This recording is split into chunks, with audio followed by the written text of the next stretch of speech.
Good morning. For me, it's a Friday morning, hanging out here outside at the work parking lot, job parking lot, ready to meet with you, ready to get my day rolling like this.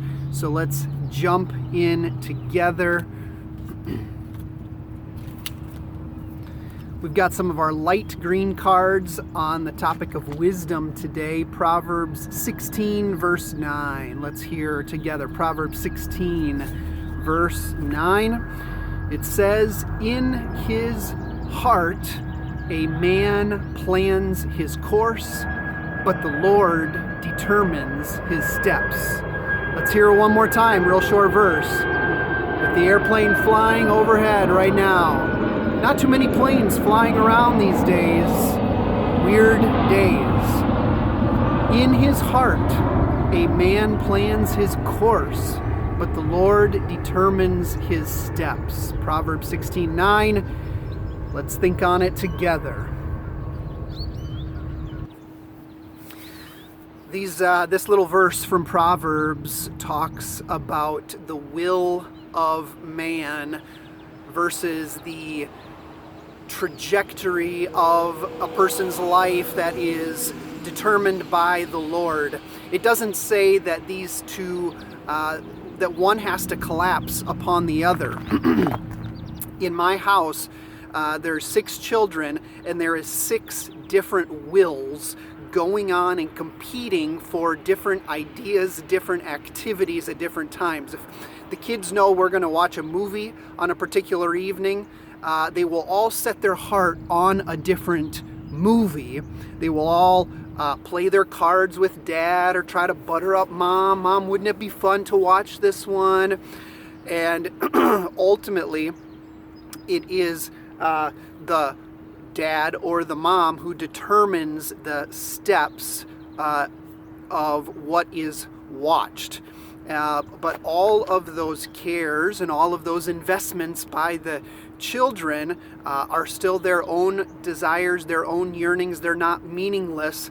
But I take comfort this morning in the fact that with all of these competing desires, there is a stronger, wiser, more thoughtful parent in the scenario so that the kids don't tear each other down.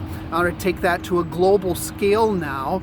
There is in the heart of the rulers of the earth, presidents and kings and dictators and terrorists, and every person that you know and every person that you work with, there is 1,000,000 billion competing wills. There is chaos when man seeks to assert his desires over another man. So one of the places this verse brings me comfort is knowing that even though there's many competing wills that would tear each other down, that would burn the world down, God is in control. God is the loving Father. He is the wise sovereign over planet Earth, and He is not going to let any individual's competing will be the ultimate say. That is extremely comforting. We can say, well, I want my free will. And God allows us to make our choices. He allows us to engage our choices, but He says your choices are not going to be what determines what happens in the end. He doesn't give us that kind of license. That's very comforting. That brings me the ability to sing a song to a great God, to a sovereign God, on days when the competing wills of children or the competing wills of rulers of the earth are not in alignment with one another. Last thought on this today is that God determining our steps doesn't remove our responsibility for how we take our steps.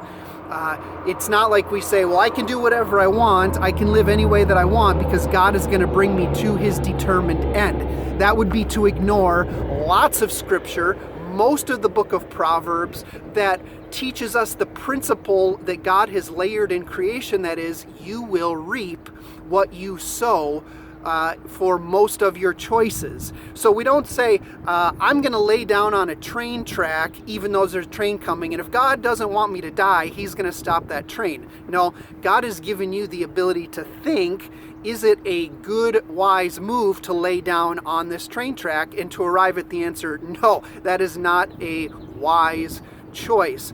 And so even while we determine our ideas and our choices in our mind, but God determines the ultimate pathway, doesn't take us off of our responsibility. God gives us the ability to make choices. Those choices influence us, they influence others, they influence even the proclamation of God's kingdom.